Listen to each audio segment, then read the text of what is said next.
पुरुषों में हर वर्ष प्रोस्टेट कैंसर से काफ़ी सारी जानें जाती हैं और अगर हम किसी तरीके से प्रोस्टेट कैंसर को अर्ली डायग्नोज कर पाए तो काफ़ी सारी जानें बचा सकते हैं। प्रोस्टेट कैंसर को अर्ली डायग्नोज करने के लिए एक सिंपल सा ब्लड टेस्ट होता है जिसे कहते हैं हम पीएसए टेस्ट। पीएसए टेस्ट एक सिंपल ब्लड टेस्ट होता है। जिस तरह से बाकी ब्लड टेस्ट होते हैं, जैसे शुगर का टेस्ट होता है, थायराइड का टेस्ट होता है, लिपिड प्रोफाइल टेस्ट होता है, एक सिंपल ब्लड टेस्ट होता है जिसमें मरीज की ब्लड को लेकर लैब में भेजा जाता है, मशीन में उसे चेक किया जाता है, रन किया जाता है और पीएसए की वैल्यू देखी जाती है। इस टेस्ट को कहते हैं पीएसए टेस्ट। पीएसए टेस्ट एक स्क्रीनिंग टेस्ट की तरह भी यूज होता है। प्रोस्टेट कैंसर को अर्ली डायग्नोज करने के लिए कुछ रिस्क वाले मरीज को हम चुनते हैं और उनमें हम पीएसए टेस्ट करते हैं। आइडिया सारा पीएसए टेस्ट का ये है कि अगर हम अर्ली डायग्नोज कर सकें प्रोस्टेट कैंसर को तो काफ़ी सारी जानों को बचा सकते हैं। आइए आज इस वीडियो में हम जानते हैं पीएसए और पीएसए टेस्ट के बारे में। मैं हूं डॉक्टर राजकुमार शर्मा। नमस्कार, मैं हूं यूरोलॉजिस्ट। मैं प्रोस्टेट से रिलेटेड बीमारी का स्पेशलिस्ट हूं। आइए सबसे पहले जानते हैं कि पीएसए टेस्ट होता क्या है, पीएसए होता क्या है। पीएसए हमारे शरीर में प्रोस्टेट ग्लैंड से एक प्रोटीन बनता है। ये एक तरह का ग्लाइकोप्रोटीन होता है जो प्रोस्टेट बनाती है। प्रोस्टेट से यह प्रोटीन बन के सीमेन में मिलता है। तो अगर सीमेन में मिल रहा है तो यह प्रोटीन कुछ ना कुछ अंश हमारे ब्लड में भी पाई जाती है। तो कहने का यह मतलब है कि यह पीएसए हमारे सीमेन में पाया जाता है और हमारे ब्लड में पाया जाता है। तो अगर प्रोस्टेट से पीएसए बन रहा है तो जरूर इसका कुछ नॉर्मल फंक्शन भी होना चाहिए। तो इस पीएसए का नॉर्मल फंक्शन होता है सीमेन को लिक्विफाई करना, यानी सीमेन जो होता है हमारा इजेकुलेशन के बाद जो सीमेन निकलता है उसे लिक्विफाई करना और इजीली स्विम हो पाए सीमेन यूट्रस में, फीमेल पार्टनर में, ताकि हमारा जो जनरेशन है वो आगे बढ़ते रहे, बच्चा पैदा होने में तकलीफ ना हो, एक ईज के साथ में सीमेन स्विम करके यूट्रस तक जा सके। यह इसका नॉर्मल कार्य होता है। परंतु प्रोस्टेट कैंसर पे ऐसा देखा गया है कि यह पीएसए काफी मात्रा में बनने लग जाता है या फिर कुछ और भी कारण होते हैं, जैसे इन्फेक्शन हो गया।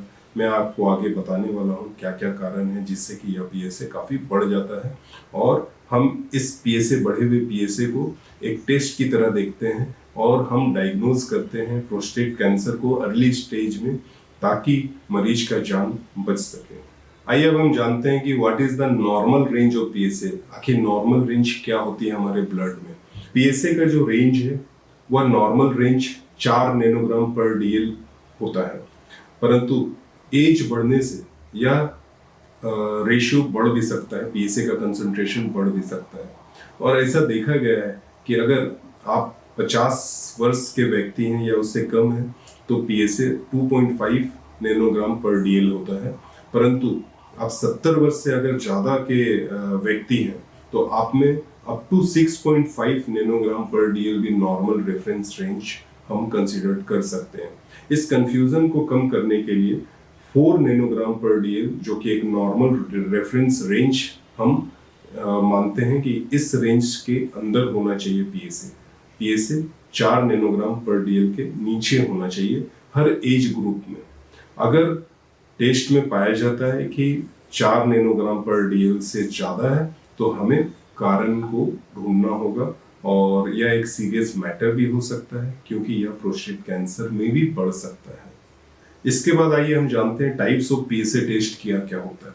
तो पीएसए टेस्ट जनरली 2 तरह का होता है, टोटल पीएसए और फ्री पीएसए। इन दोनों पीएसए को मिलाकर हम परसेंटेज फ्री पीएसए निकालते हैं। जनरली फ्री पीएसए और परसेंटेज फ्री पीएसए हम उन केसेस में करते हैं जिनमें कंफ्यूजन होता है और पीएसए का लेवल 4 से लेकर 10 तक रहता है।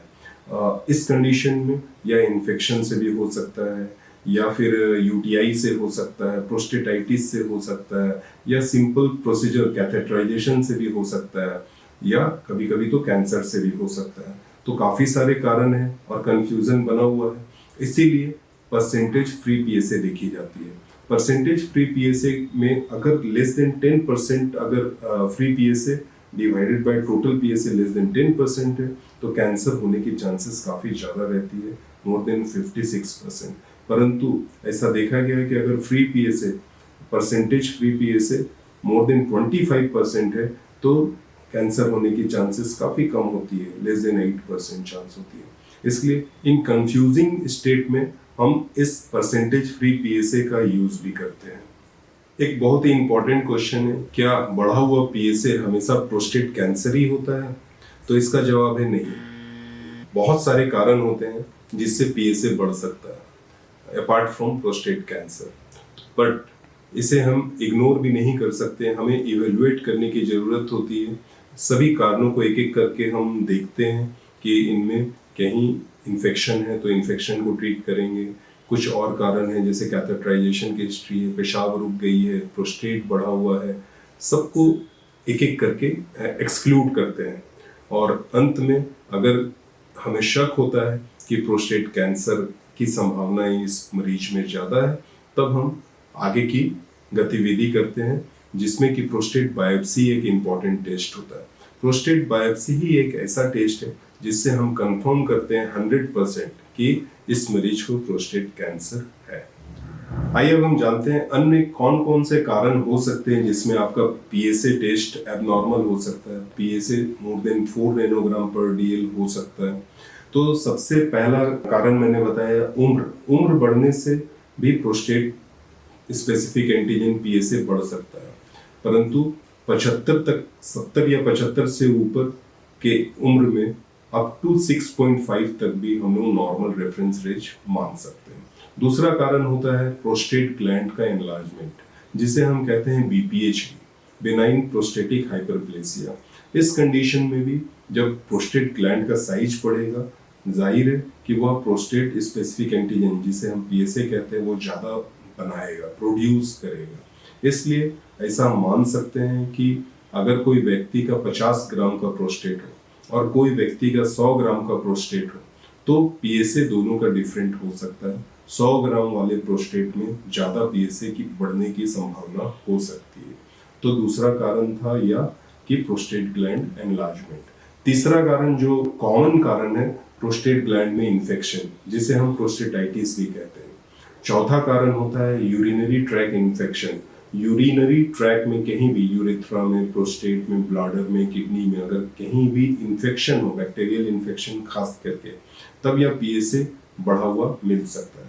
पांचवा कारण होता है acute urinary retention of urine, यानी कि अगर किसी मरीज का, पुरुष मरीज का पेशाब रुक गया हो, तब अगर हम टेस्ट करा ले पीएसए का तो पीएसए उनमें बढ़ा हुआ आता है।